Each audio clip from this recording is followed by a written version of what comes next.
사울의 죽음으로 다윗은 이제 왕이 되는 문제에 아무런 장애가 없는 것처럼 그렇게 보였습니다.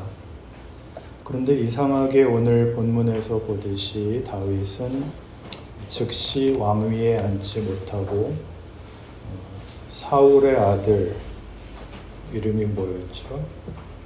이스보셋이 왕으로 옹립되고 다윗은 그 정권의 어떤 도전과 경쟁 관계로 7년 6개월, 7년 반을 보내야 됩니다. 유다 족속만 다윗을 따르죠. 이러한 일들은 앞에 일어난 모든 일들을 생각할 때 좀 이해가 가지 않는 전개입니다.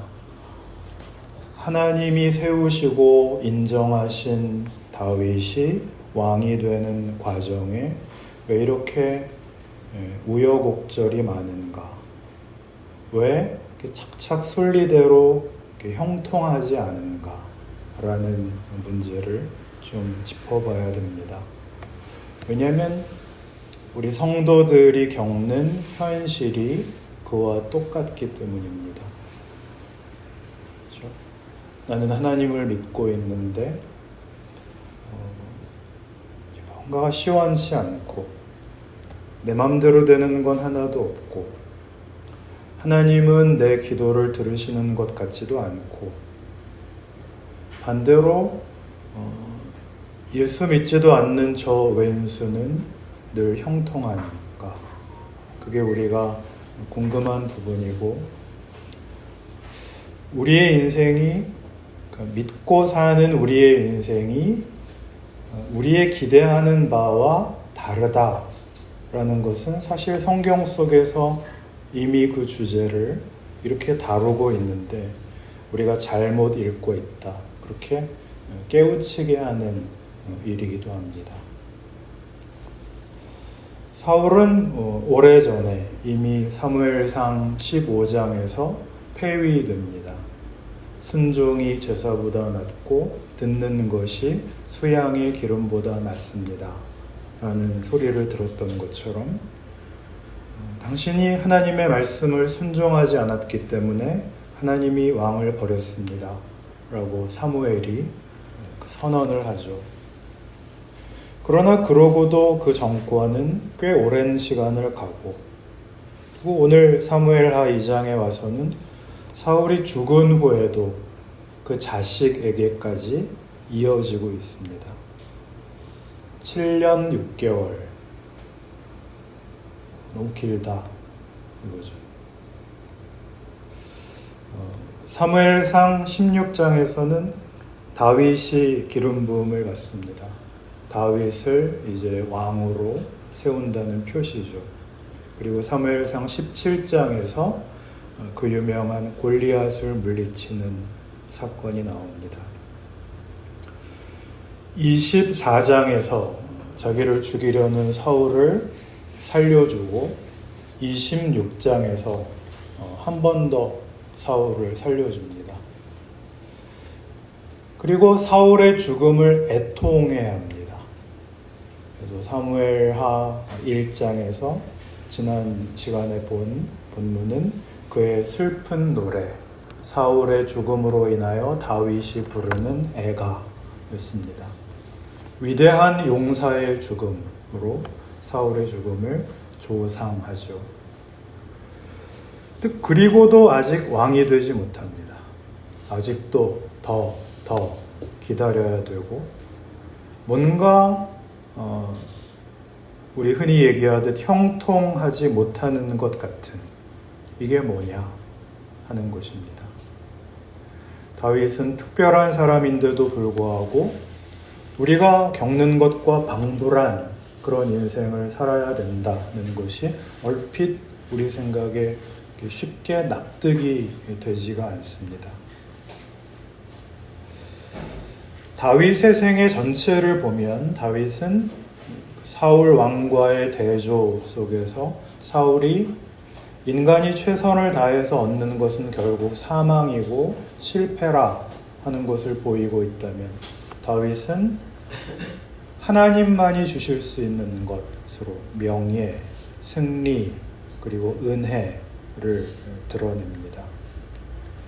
그러나 다윗의 생애는 하나님이 은혜를 주신 사람에게는 이런 승리가 있다 라고 쉽게 결론 짓기가 어려울 만큼 이후에도 별반 그렇게 두드러지게 평탄하지 않습니다. 그는 어렵게 왕위에 올랐으나 그가 아끼고 사랑하는 자식의 반란을 겪어야 했고, 나중에 늙어서 마지막 때를 보면 이제 열왕기서로 넘어가는 그 어간의 내용을 보면 그저 보통 사람이 늙어 죽는 것 같이 뭘 먹어도 맛이 없고 정신이 없고 춥고 안 아픈 데가 없고 이렇게 시시하게 종말을 맞이합니다. 그것이 뭐냐 하는 것이죠. 다윗이 왜 이러냐? 우리가 지금 보고 있는 이 사무엘 상하는 성경의 구분으로 역사서로 분류됩니다. 여호수아부터 에스더서까지 역사서라고 하는데, 역사란 우리가 경험한 대로 모든 인류, 각 개인의 인생을 종합한 것이 역사입니다. 그러나 성경의 역사서를 읽을 때 조심하셔야 하는 점은, 성경이 서술하는 역사는 사실을 모아놓은 것, 실제 일어난 일에 대한 객관적 기록으로서의 역사와는 다르다는 점입니다. 성경이 다루는 역사는 성경 저자들, 그리고 성경 속 주인공들의 신앙 고백으로서의 역사, 믿음의 눈으로 바라본 역사라고 할 수 있어서 이 책들을 읽으면서 이게 진짜 있었던 일이냐, 실제냐 라는 것을 따지는 것은 사실 그다지 의미가 없습니다. 물론 우리 신자들은 이 성경 속의 일들이 대부분 실제로 일어난 역사적 사실이다 라고 믿습니다. 우리는 성경이 하나님의 말씀이라고 믿기 때문이죠. 허구를 엮어놓은 것이라면 그 동화지 그게 무슨 성경이겠습니까? 그러나 그건 우리 예수 믿는 사람들의 그야말로 믿음의 영역이지 이걸 실제로 증명할 길은 사실 없습니다. 왜냐하면 성경에 나타난 사건들, 예를 들어서 창조, 선악과, 아담과 하와, 가인과 아벨, 이런 이야기들이 사실이라는 것을 비교하고 검토해서 증명할 성경 외에 다른 자료들이 없기 때문입니다. 구약시대에서 다윗 이후의 역사는 대체로 성경 말고 아수르의 기록이나 바벨론의 기록에도 등장하기 때문에 간간히 확인이 가능합니다. 그러나 다윗 이전의 사건의 기록은 성경 외에는 없기 때문에 그걸 믿는 것은 우리 기독교인들의 특징이지, 세상을 향해서 이건 역사적 사실이야 주장하는 것은 그야말로 그냥 일방적 주장일 뿐입니다. 소위 창조과학이라는 근거가 박약하고 성경에 대한 이해도 비일관적인 사이비 유사 과학의 주장을 동원해서 성경의 사실 여부를 억지로 증명하려고 하는 것도 그야말로 억지입니다. 정말 우리에게 중요한 건 성경의 사실 여부에 대하여 따져 들어가는 것이 아닙니다. 성경을 읽으며 우리가 관심을 가져야 할 일은 하나님이 누구신지를 알고 그 하나님께서 기뻐하시는 삶의 길을 찾아서 살아가는 것입니다. 그 삶의 길을 성경은 진리라고 합니다. 이 역사와 관련해서 성경은 우리에게 어떤 팩트를 가르치는 책이 아니라 진리가 무엇인지를 가르치는 책이다. 이 정도로 이해하시는 게 좋겠습니다. 기독교는 역사를 하나님의 계시의 일부라고 봅니다. 기독교적 역사관이죠. 어떤 계시이냐 하면 죄와 폭력과 사망이 인간의 실체라는 것을 보입니다. 하나님께서 창조하셨고 그 창조를 회복하시겠다고 한 이 역사에 왜 이런 것들이 있는가? 그러므로 하나님은 없다 라고까지 세상 사람들이 결론을 내리는, 이런 하나님께서 싫어하신다는 폭력과 사망과 죄를 그럼 하나님이 빨리 제거하시고 쉽게 하나님을 증명하시면 안 되는가? 하나님은 그렇게 안 하시고 그 속에서 그가 목적하시는, 그가 사랑하시고 정성을 다하여 완성하시려는 그의 백성들을 그 속에서 만들어 가시겠다라고 하십니다. 하나님은 우리가 바보가 되도록 내버려 두시지 않습니다.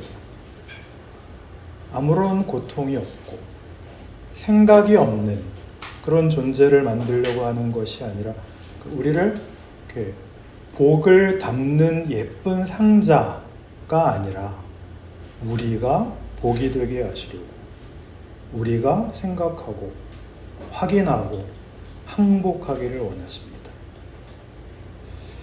그러니 성경이 말하는 순종은 굴종이 아닙니다. 그 가치, 그 영광의 가치, 명예의 가치, 하나님을 아는 기쁨, 하나님이 우리를 사랑하신다는 그 사랑에 이렇게 반응을 가지는 실체가 되기를 원하시는 것이죠. 그래서 하나님은 이 죄와 폭력과 재앙이라는 하나님이 싫어하시는 그 조건 속에 하나님의 은혜와 하나님이 목적하시는 가치를 담은 자, 여러분을 거기에 넣어서 그 조건, 그 정황 속에서 하나님이 우리에게 주시기 원하시는 것을 만들어 가십니다. 그게 다윗의 인생이죠. 물론 다윗은 영웅이고 다윗은 하나님이 함께하는 자이지만 그는 그 결과로 안심, 평안, 형통을 가지는 것이 아니라 이 죄와 사망이 전부인 것 같은 조건 속에 불운과 배신과 눈물과 비명이 난무하는 곳에 보내지고 있습니다. 그것이 하나님이 우리 인류에게 가르치려는 것이고 우리 각 개인의 인생을 통하여 하나님이 임재하시고 인도하사 우리에게 만드시는 것입니다. 이런 일에 가장 중요한 성경적 약속이 로마서 4장에 이렇게 소개되고 있습니다. 로마서 4장 신약성경 244페이지입니다. 로마서 4장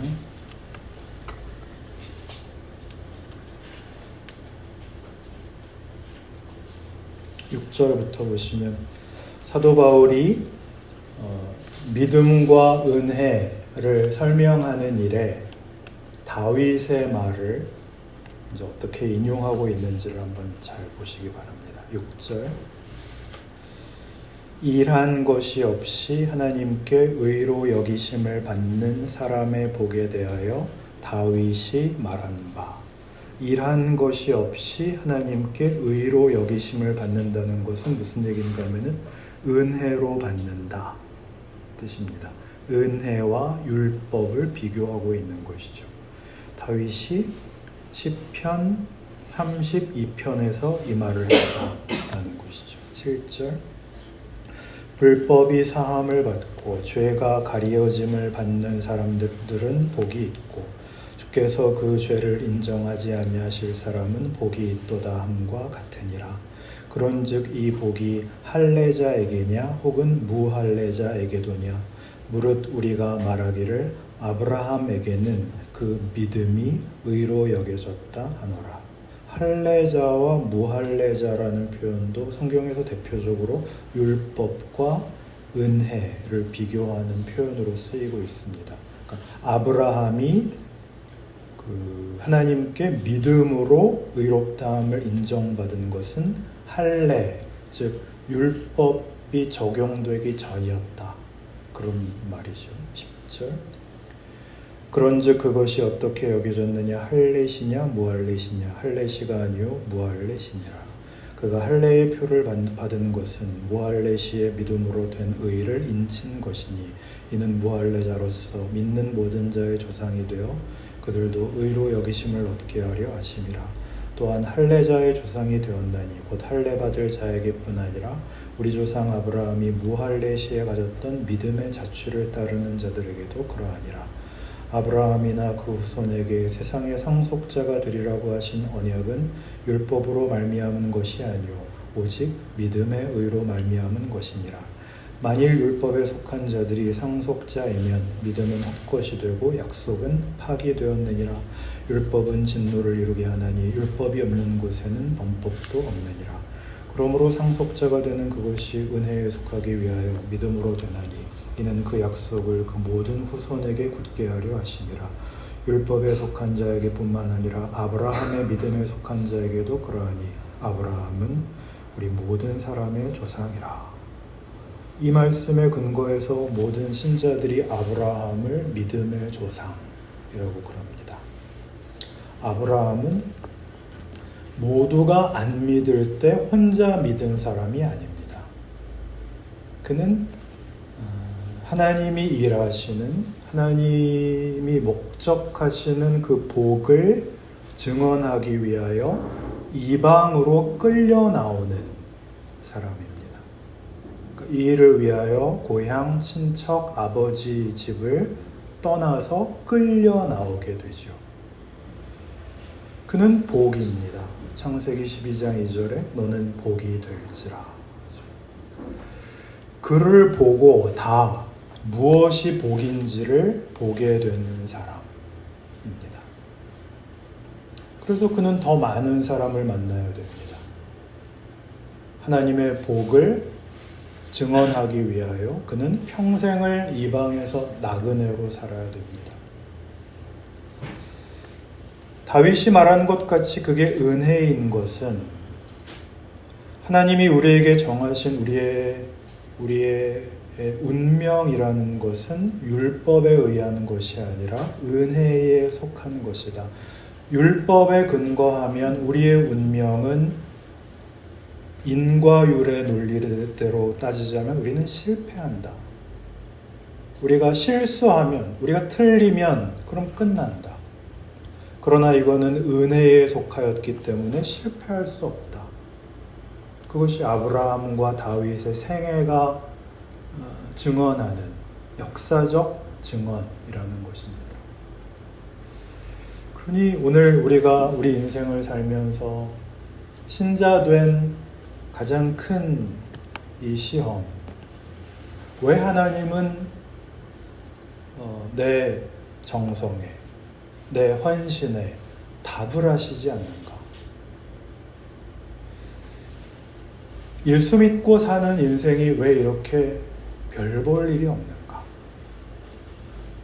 자책과 실망을 벗어날 수 없는 인생을 반복적으로 살고 이딴 식으로 믿는 게 도대체 무슨 소용이 있을까? 교회는 또 왜 이렇게 변변치 않은가?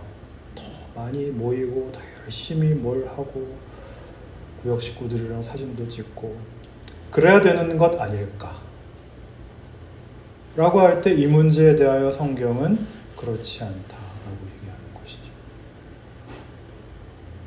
그렇게 생각한다면, 거기에 갇혀 있다면 그것은 네가 아직도 예수를 믿는다는 말이, 아브라함이 믿음의 조상이라는 말이, 다윗이 은혜의 대표자라는 말이 무슨 뜻인지를 모르는 것이다. 그 얘기를 이렇게 복잡하게 하고 있는 것이죠. 조금 더 쉬운 예를 찾아봅시다. 사도행전 9장입니다.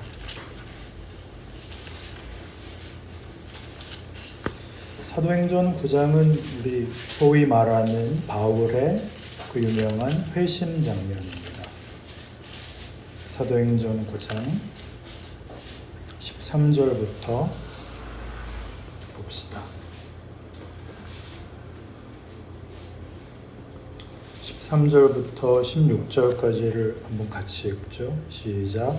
아나니아가 대답하되 주여 이 사람에 대하여 내가 이 사람에게 듣사온즉 그가 이 사람이 성도에게 적지 않은 해를 쳤다. 여기서도 주의 이름을 부르는 모든 사람을 결박할 권한을 대제사장들에게서 받았나이다. 주께서 이르시되 가라, 이 사람은 내 이름을 이방인과 임금들과 이스라엘 자손들에게 전하기 위하여 택한 나의 그릇이라. 그가 내 이름을 위하여 얼마나 고난을 받아야 할 것을 내가 그에게 보이리라 하시니. 거기까지만 읽겠습니다. 하나님의 약속이 율법에 근거하지 않고 은혜에 근거한다라는 것이 사도 바울의 생애에 그대로 증언되고 있는 장면입니다. 바울은 당시에 예수 믿는 자들을 대적하여 예수와 그의 추종자들을 박해하고 죽이고 감옥에 잡아넣는 자였습니다. 그는 살기가 등등하여 다메섹으로 그의 책임을 수행하러 가다가 예수를 만나고 변합니다. 하나님께서 아나니아라는 제자에게 바울에게 가서 안수하라.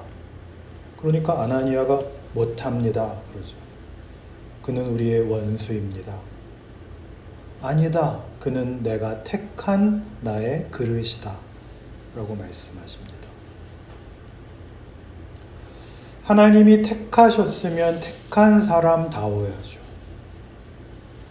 왜 굳이 대적하는 자, 죄인의 괴수, 그런 길을 걷던 자를 불러내시고 또 그가 부름을 받아 이방과 임금들 앞에 서려면 그럴 만한 무슨 교황이라던가 무슨 특별한 대접을 해주셔야지 그가 죄수로 섭니다. 죄수가 되어 이방과 임금들 앞에 서죠. 성경이 하고 싶은 얘기는 뭘까요? 하나님의 일하심은 우리가 기대하고 우리가 알고 있는 인과율, 원인과 결과의 법칙, 보상의 논리와 영역을 벗어나는 목적을 갖고 있다라는 것이죠. 그 질서와 원칙이 무효하다는 얘기가 아니라 하나님이 우리에게 하시려는 것은 우리의 상상을 넘어선다는 것입니다. 그래서 바울은 이방의 사도가 됩니다. 그는 이렇게 극단의 역설을 거쳐서 예수를 만나서 진실을 알게 됩니다. 그러자 그가 가장 먼저 품었던 마음은 뭘까요? 로마서 9장 1절을 보시면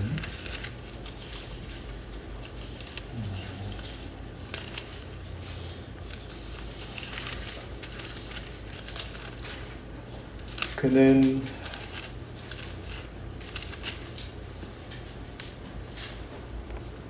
예수를 만나 진실을 알게 되고 이런 그 마음을 가지게 됩니다. 9장 1절 내가 그리스도 안에서 참말을 하고 거짓말을 아니하노라. 나에게 큰 근심이 있는 것과 마음에 그치지 않는 고통이 있는 것을 내 양심이 성령 안에서 나와 더불어 증언하노니 나의 형제 곧 고륙의 친척을 위하여 내 자신이 저주를 받아 그리스도에게서 끊어질지라도 원하는 바로라. 자기가 했던 것과 똑같은 오해를 하고 있는 자기 동족들을 위하여 이런 마음을 가지게 됩니다.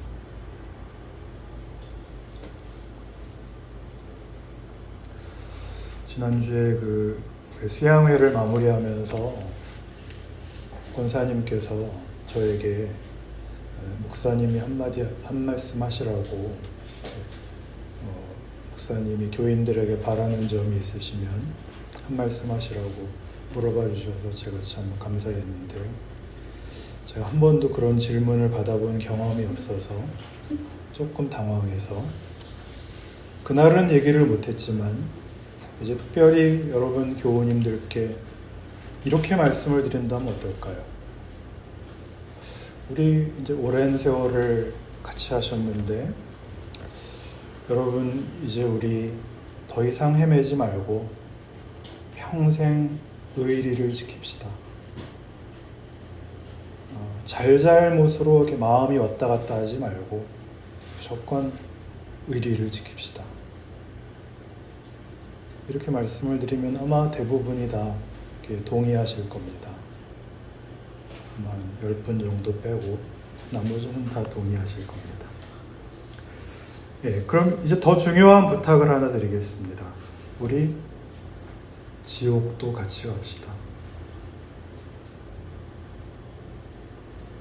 지금 그 얘기입니다. 여러분을 위해서라면 내가 지옥 가도 좋습니다. 사도 바울의 고백이죠. 그러니까 기독교가 뭔지 기독교인들이 너무 모르는 겁니다. 논리적, 합법적 그 질서와 그 차원에서의 상상력을 넘어서는 것입니다. 모세도 똑같은 소리를 한 적이 있습니다. 광야에서 범죄한 이스라엘 백성들로 인해 분노하신 하나님께서 이것들 다 죽여버리고 모세 너로 큰 나라를 만들겠다 그러실 때 하나님 그러시면 안 됩니다. 그들의 죄를 사하시옵소서. 그렇지 아니하시면 원하건대 주께서 기록하신 책에서 내 이름을 지워버려 주옵소서. 얼마나 굉장한 소리입니까? 우리는 밤낮 저 지옥 갈 놈들, 나는 예수 믿어서 천당 가고 너는 안 믿어서 지옥 간다. 빨갱이들은 죽여도 돼. 저 동성애자들은 축복해주면 안 돼. 저 더러운 것들은 마땅히 차별을 받아야 돼. 차별금지법을 제정하면 우리나라가 공산주의가 될 거야. 그런 또라이 같은 소리나 하고 있는데 모세라면, 바울이라면 뭐라 그럴까요? 하나님, 저 빨갱이들을 죽이시려면 나도 같이 죽여주십시오. 하나님, 저 동성애자들을 위해서라면 나는 지옥에 가도 좋습니다. 이게 기독교입니다. 바울에게서 이 고백이 나온 이유가 뭐죠? 자기가 그랬으니까요. 내가 예수를 오해해서 하나님 열심히 믿는다고 하면서 독실한 신자라고 하면서 무슨 짓을 했는데 나 같은 걸 구했으면 이 백성도 구하셔야 맞습니다. 그러니 바울의 이 고백을 여러분에게 적용해 보셔야 됩니다. 여러분의 인생에서 여러분이 신자답지 못하다고 생각하는 것이 여러분의 신자된 인생을 실패케 할 수 없다는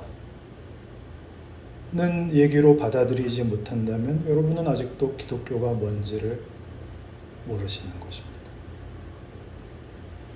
끝없이 신앙적인 명분으로 편을 가르는 결벽주의자, 평안이라는 이름으로 혹은 긍정이라는 이름으로 세상적인 자신감을 획득하고 종교 권력에 의해서 끊임없이 소비되는 종교 소비자, 교회를 무대 삼아서 자기의 탤런트를 뽐내는 유사 연예인병 환자일 뿐 실제로는 아무런 신앙의 삶도 살지 않는 교회라는 기독교를 배경으로 한 사교단체의 동호회원에 불과해집니다.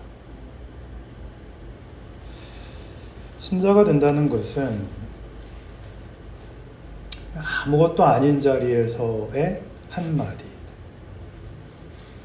그럴싸한 무언가를 다 실패한 후에 마지막 한마디 드립니다. 하루에 한 번 좋은 표정을 가지시는 거. 한 번. 하루 중에 12번은 실패하시고 한 번 하시는, 구름 사이에 잠깐 비치는 햇살같이 우리만이 할 수 있는 걸 하시는 것입니다. 아브라함, 다윗, 사도 바울은 우리가 따라야 할 신앙의 길이죠. 전부 대접받지 못하고 할 수 없는 상황에서 자기 길을 갔다. 끌려 나왔다 라고 하는 사실입니다. 예수님마저도 이사야 53장 그가 곤욕을 당하여 괴로울 때에도 그 입을 열지 아니하였으며 마치 도수장으로 끌려가는 어린 양과 털 깎는 자 앞에서 잠잠한 양같이 그 입을 열지 아니하였도다. 오해받으시고 변명하지 않으시고, 왜요? 자기가 가야 할 길이니까 변명하지 않습니다. 타협하지 않습니다. 보복하지 않습니다. 원망하지 않습니다. 그냥 자기 길을 갑니다. 마찬가지입니다. 할 수 없는 조건과 상황에서, 외적 조건만이 아니라 내적 조건으로도 견딜 수 없는 곳에서 부족한 믿음을 감수하고 어제보다 오늘 조금 더 낮게 할 수 있는 만큼, 세상은 자기가 할 수 있는 모든 악다구니를 퍼붓고 있는데 교회는 우리만이 할 수 있는 걸 아무도 안 하는 지금의 현실에서 이 도시의 구석탱이 지하, 존재감 없는 교회, 교인인 나 하나, 한마디, 한 행동을 예수님같이, 바울같이 오늘 한번 하는 것, 그것이 신앙생활이고 우리의 인생입니다. 하면 복이고요, 못하면 후회되는 겁니다. 못하면 벌 받지 않습니다. 얼마든지 주어지는 기회입니다. 그러니 여러분의 하루를 여러분답게 사십시오. 목사님이 교인들에게 부탁하고 싶은 것, 이 역사와 세상의 폭력 속에 한 줄기 생명이 되고 소망이 되고 기적이 되는 그런 인생을 사시는 존귀한 교우 여러분 되시기를 바랍니다. 기도합시다.